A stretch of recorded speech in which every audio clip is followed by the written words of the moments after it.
Here's a quick look into the inner workings of AGCO's continuously variable transmission, more commonly referred to as a CVT. Directly in the middle, you'll notice the planetary gear set. The planets are connected directly to the engine and therefore are always turning when the engine is on. The ring gear surrounding the planets supplies power to the hydraulic pump. The hydraulic pump provides power to the hydraulic motors that engages one of the range gears and delivers tractive power to the rear wheels. The sun gear in the middle of the planetary gear set is connected directly to the collection shaft, which then goes straight down to the range gear and to the rear wheels. As soon as the engine is turned on, the planet gears start to turn. Because there is no pressure on the hydraulics, the ring gear is free to rotate. While the equipment is in neutral, the operator can select the desired range to engage either field or transport range. When forward direction is selected, the hydraulic pump will start to swing. This allows it to start pumping fluid to the hydraulic motor. As the hydraulic motor starts to turn, it will start to turn the collection shaft, which turns the range gear and then turns the wheels. The sun gear also starts to turn as resistance starts to increase on the ring gear and decrease on the sun gear.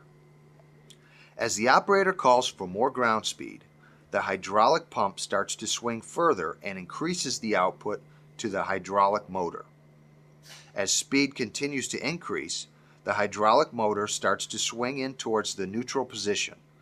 This increases pressure on the hydraulics, which in turn increases resistance on the ring gear.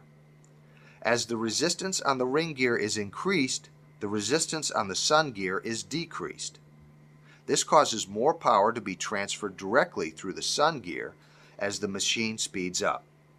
When the hydraulic motor reaches neutral, it creates enough hydraulic pressure to stop the hydraulic pump and the ring gear.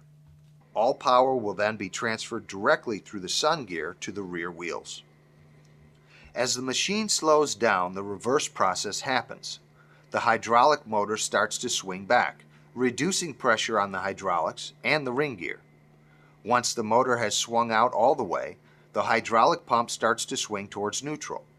This further reduces the resistance on the ring gear until all power is passing through the ring gear when the machine is in neutral. When the machine travels in reverse, the hydraulic pump swings in the opposite direction as when the machine was moving forward.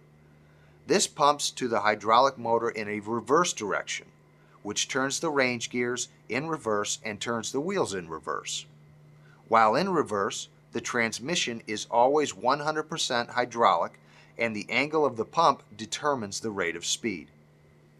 As you saw, there are no clutches and no shifting in this transmission.